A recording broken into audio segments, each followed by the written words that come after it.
Hi everyone, it's your girl.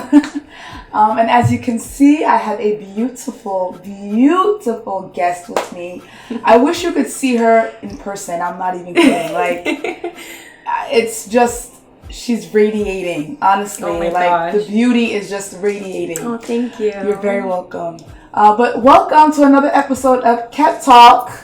I am so happy that you have joined me here today. And like I said, as you can see, I have a guest with me. I am very, very, very excited for this episode, especially because she's my first guest this season. I have not had a guest in some time. And I know I mentioned it in the last video that everything I do, you know, I think about it, of course, I pray about it. And I felt like, okay, now is the time to bring on a guest. You know, I didn't want to bring on like someone just for the sake of bringing on someone. And I also wanted you guys to get to know me a lot better, which you all will continue to do in future videos. But today, this video is all about Miss Natalie. And so before we get into, you know, the topic of today, I just want to say I am working on my consistency. I really, really am. I promise. But yeah, bear with me. Show me some grace. Show me some mercy. I am pretty busy. And yeah, but this is also a passion of mine. And the vision that I have for KepTalk is so big. It really is. It's so big. And so that vision alone is what's driving me and motivating me to continue, because I have moments, right? I have days where I'm like, let's just pack this all up. Like, what really, Kepa, what are you doing? Like, do you really think you will be the next Oprah Winfrey? Like, you know, like, or the next, you know, Ellen or Wendy Williams? And the answer is yes. Amen. Yes. And so I'm going to continue regardless of my schedule, regardless of the views, regardless of, you know, my lack of consistency. I'm going to continue to push through. All right. So without further ado, we're going to get into the video of today. And let me just do a little introduction. So the reason Natalie is even here, right, with me is it really all stemmed from a video that I saw probably like 2 weeks ago. Yeah, 2 weeks ago. So Natalie has her own YouTube channel, and we will definitely plug that in this video. Please follow or subscribe, comment, like, all that stuff. So yeah, so I was, you know, I am subscribed to her channel, and you posted a video about just being, well, you were very open. Mm-hmm. You were very transparent. And it's not like your previous videos. I guess that's what kind of like grabbed my attention, mm-hmm. like right off the bat, because it wasn't, you know, you do like the makeup. I mean, look at her face. Like beat for the gods, the makeup. And I know you're in med school, so you do a lot of videos around, you know, your journey in med school, exactly. Which is definitely needed. But this video was very different, and you just talked about how, you know, you felt overwhelmed. Yeah. And, well, let me not even put my own words to it. You can share with us what that video entailed. Okay. So. Well, first of all, I just want to thank you, Kepa, for having me on your channel. Like, I'm so proud of you. I know the viewers are so proud of you. When you first launched it, it's been encouraging me ever since the first episode. So even with the lack of consistency and all that stuff, like, you're a wife and you're a mama. So listen, so I'm so thankful and honored to be here. But like you were saying, yeah, I posted the video 2 weeks ago, and yeah, it was super transparent, super vulnerable. It was a moment where literally that morning God showed up for me when I least expected. I wasn't even asking for it. I was just going to go about my day just tired. I was just gonna go, that's the main word, just tired and kind of like over everything. Like I just didn't want to get out the bed.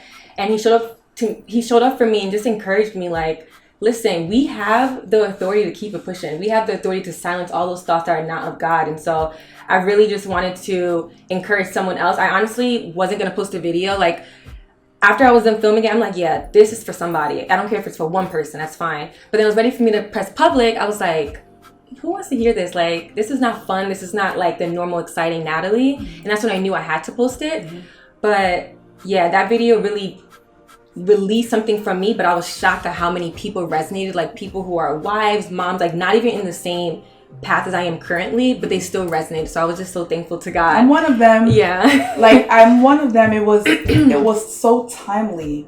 It was so timely because how you were feeling, like, 2 weeks ago, a month ago, because I know you spoke about like the last few months of your life, is how I've been feeling. And I'm like, Natalie really just took the words out of my mouth. Like, sometimes, you really wake up in the morning and don't want to get out of bed.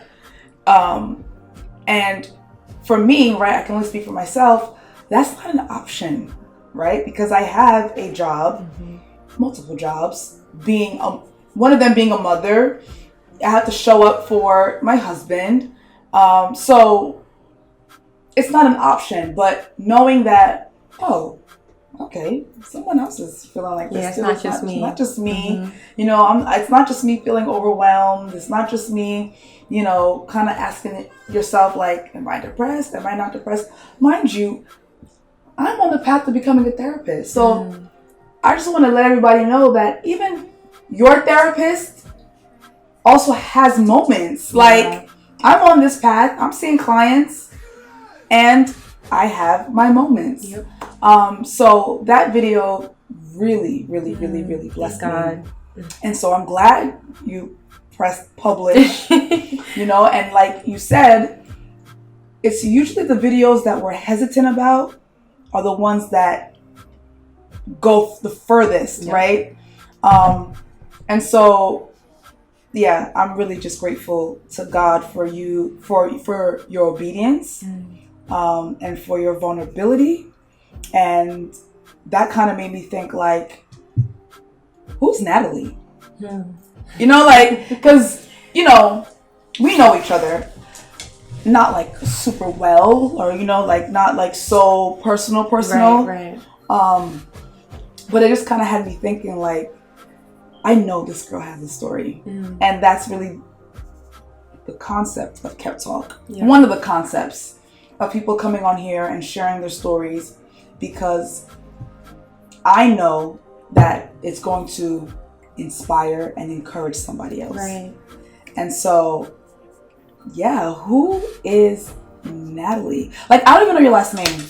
Really? I just know Natalie. It's Adam. Natalie Adam. Oh, it's very plain. Yeah. It's not giving much, but when that changes.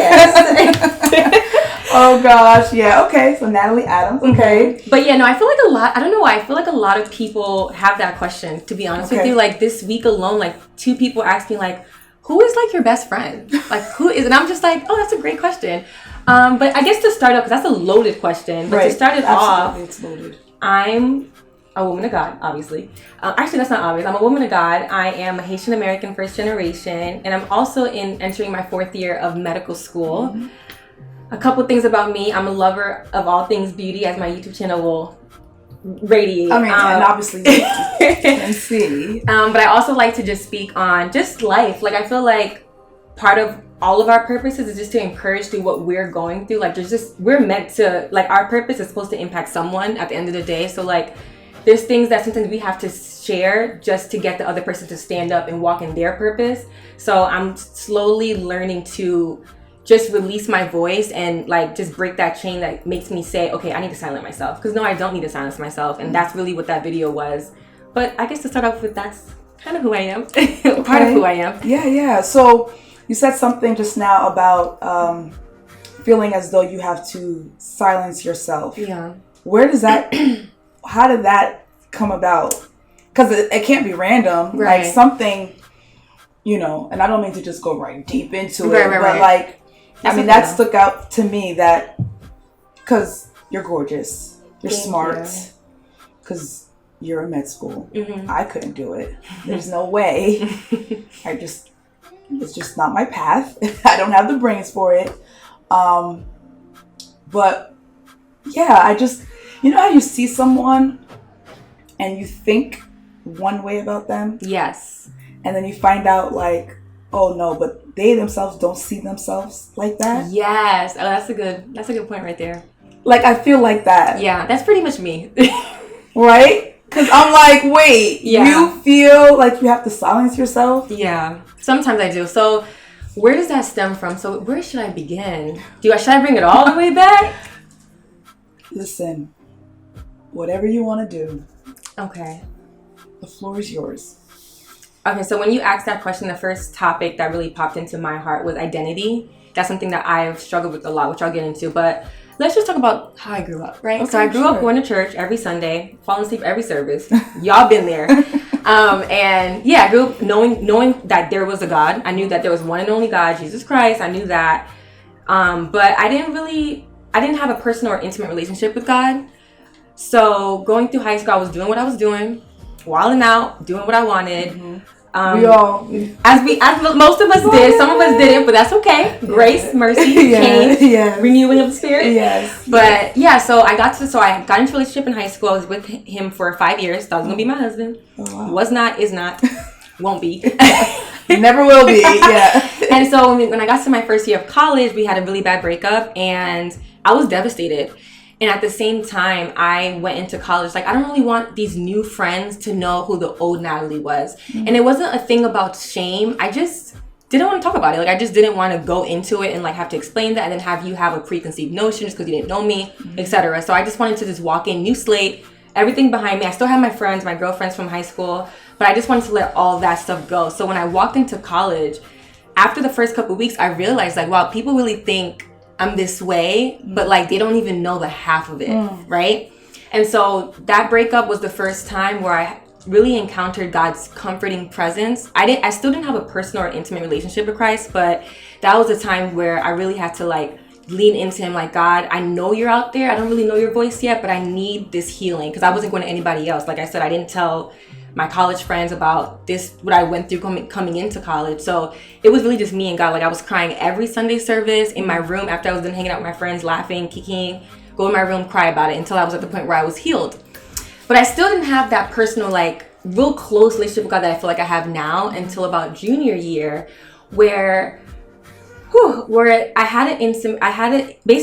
I tried to rush God's will for me. Does that make sense? Mm-hmm. And because of that, there was consequences at the end of the day. Mm-hmm. And that was the first time where, you know, I realized that I was fueled, my security in who I was fueled by what people said about me. Mm-hmm. Does that make sense? Mm-hmm. So when that moment, that season of my life happened, a lot of people turned their backs on me. Like, a lot of friends turned their backs on me. It was a very lonesome season.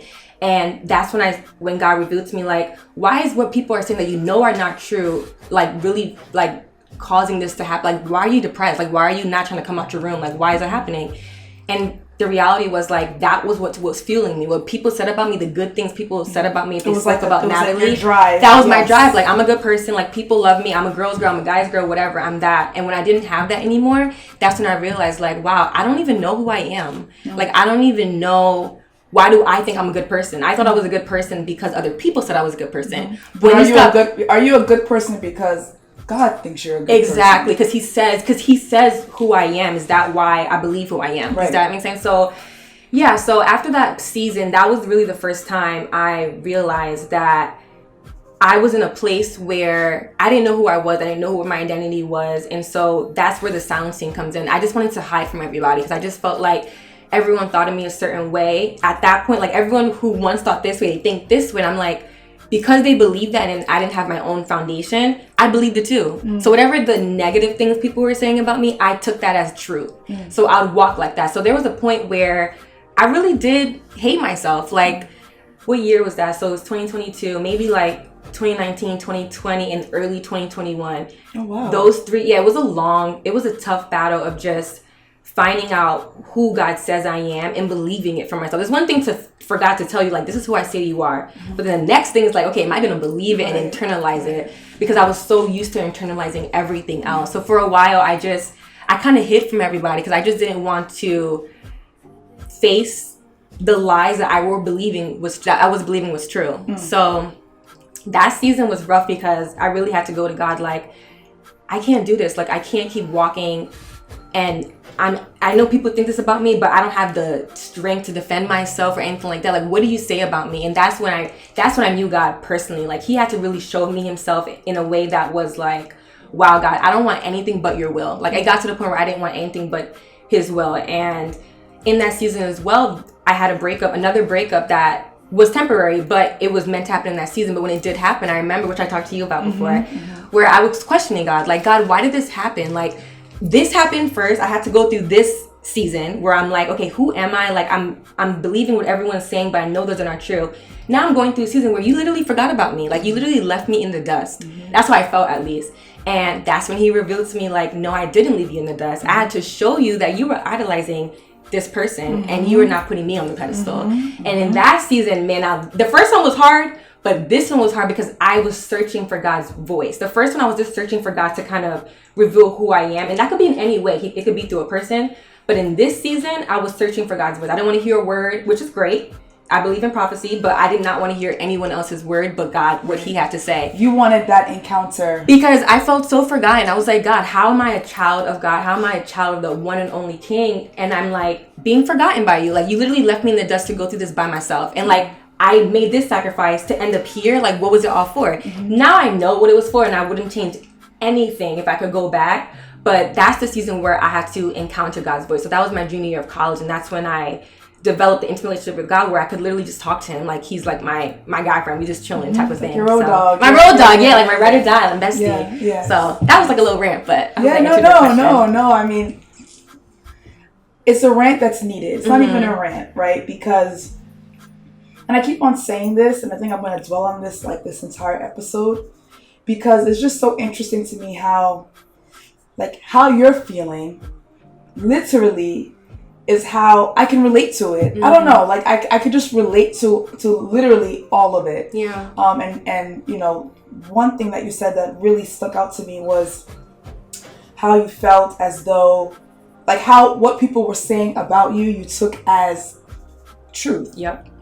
And you also said something like, it's one thing to know what God says about you, but there's another thing to actually believe it. Yeah. And it's that believing part that is so difficult for people. Yeah. Like, I don't know what it is. I was thinking about that, like, when I was going, even now, like, let me just preface that, like, I still have times where I'm like, nah, like, you're doing all this work, it's not going to amount to anything. I just have to choose to be like, that's a lie from the enemy.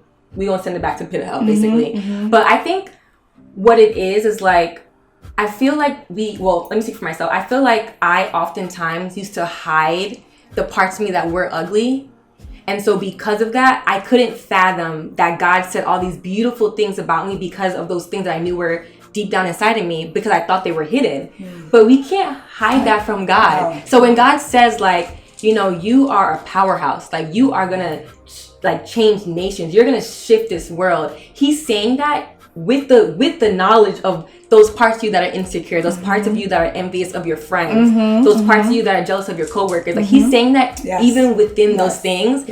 And when I realized that, I'm like, wow, you really love me. Because it takes God to love me. I'm a lot. And I'm okay with that because God created me that way. But I'm honest, like, I'm a lot to handle. And I'm just like, that's what really shook me when I realized, like, God really knows all this stuff that I'm, like, my thoughts that are not me, but they're still flowing through my mind. Like, you know when you have those negative thoughts where you're like, I don't know why I'm thinking this, I don't want to think it, but the reality is it's still flowing in your head.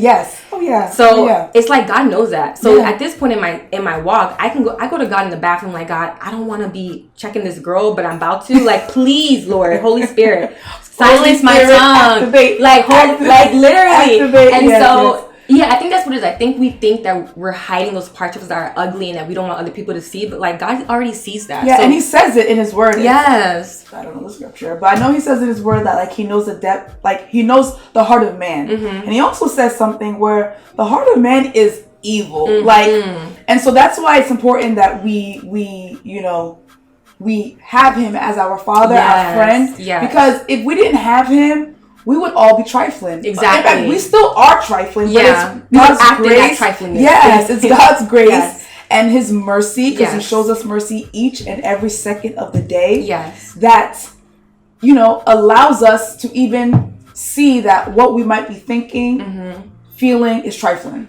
He brings it to our attention. He calls it out. And that's why it's super important to have that relationship. You said something like intimacy. You said you only wanted to hear his voice. That is intimacy. That's what it is. It's not, Natalie, God told me to tell you. Right. Which works in certain seasons. Absolutely. Oh my goodness. Yes. There's just some and the great one thing I would say about Rutgers University is that there were so many young women and men that were chasing after God. And the friends that I made, most of them are Nigerian, which y'all know I love me some Nigerians. Okay, so that's when I was introduced to prophecy. I didn't even know what that was prior to college. I didn't know that was a thing. God could speak through a person. I didn't know that. So I know that's a lot. Would you say that's a lot in African culture, prophecy, someone speaking through someone? Would you say that's common? Common, yeah. I think I can kind of boldly say that. Yeah. So I asked that because I feel like when I would talk to my friends who are Nigerian culture, even just Caribbean, any type of foreign culture, a lot of the time, if they're Christian, a lot of times it was I received the word that I'm going to be going to this. I received the word that this is going to be my career. And I was like, wow, that must be so securing to know that God said this about you. And because he said so, no matter if there's obstacles, it'll come to pass, even with the struggles. But for me, I'm okay, well, I don't know God's voice, so I'm not hearing it. I also don't have a connection or access to someone who can hear it on my behalf. So I got to the point where I was just Dad, how am I supposed to hear God? But the truth is, according to his word, he speaks. He's speaking right now. Holy Spirit is he's right here. So when I got into that unfortunately I had to be in a desperate place, but when I got to that place, I was like, you know what? I don't see it. I can't understand it, but I'm going to believe it. And I'm going to say, you know what, God, I know you can speak to me. And I know you'll make it clear for me. Right. And that's what the biggest thing is, God, when he speaks to us, he meets us where we are. Whether you're a baby Christian, whether you're a mature Christian, he meets you where you are. Whether you're living a busy life, he might speak to you through a license plate. You don't even, he literally speaks in any type of way. So it's we have to stop thinking that God's going to be Natalie, come hither. He may do that if he wants to do as he please, Lord. But it's not always going to sound like that. What is did your heart just shift? Did you feel that conviction? That's God speaking. Absolutely. And so when I got when you read his word, when you read his word, that just hits you smack. You're wait. And then you start crying out of nowhere. Yeah. And you're wait. No, that actually did something to me. So I just got to the place where I was you know what? I need to hear God's voice, because I can't live, life was life and so much to the point where I was I can't do this without knowing that you're with me. I don't want to do anything without you being with me. So in that season where I was talking about how I felt forgotten, it was to the point where God had to take me to a point where my biggest fear in life is to be out of his will. Because if that was the purpose, if I was out of your will at that moment and that's what had to happen, I'm Dad, for me to be out of your will again, I don't want to know what's going to happen for you to take me out of that. So I just want to be in your path. I want to be where you call me to at the right time, at the right place, at the right moment. You know what I'm saying? Yeah. No, I do. So God be wrecking people. I don't know. He be wrecking me sometimes. I'm just can I relax just a little bit? But I get a little break. Just a little break. Yeah. But honestly, and there's something that I've heard before where obedience is better than sacrifice. That's crazy. I heard that in that season. Yeah, obedience is better than sacrifice. But you can only be obedient if you know the will of God. But again, these things like the will of God and God's will, they sound scary. They sound so scary. They sound really so scary. Heavy. Yeah. And even with KepTalk, sometimes I would want to say things and I'm I don't want to come across so that's another thing. So holier than thou, better than I be messing up. Don't get me wrong. Don't get it twisted. Listen, girl, I mess up every day. We here with it. Okay, so sometimes I'm okay, no. I don't want to intimidate people or be what is she even talking about? So I'm always all right, be careful. Try to say in the maybe a practical way or whatever. And I think that what you've said so far has been probably one of the most practical, down to earth ways that I can relate with, and hopefully everyone listening, watching can relate with as well. But we are far from perfect. Far. I mess up every day, every second. Like, I mess up. Yeah. I mess up. I am not perfect. Even sometimes when I talk to, like, I don't know, even other wives, right? Just use that as an example. I still be wilding. Yeah. Seriously, like, I still, husband be checking me sometimes, like, what did you just say? So I don't have it all, but I know that because I love the Lord so much, and like I said, He checks me.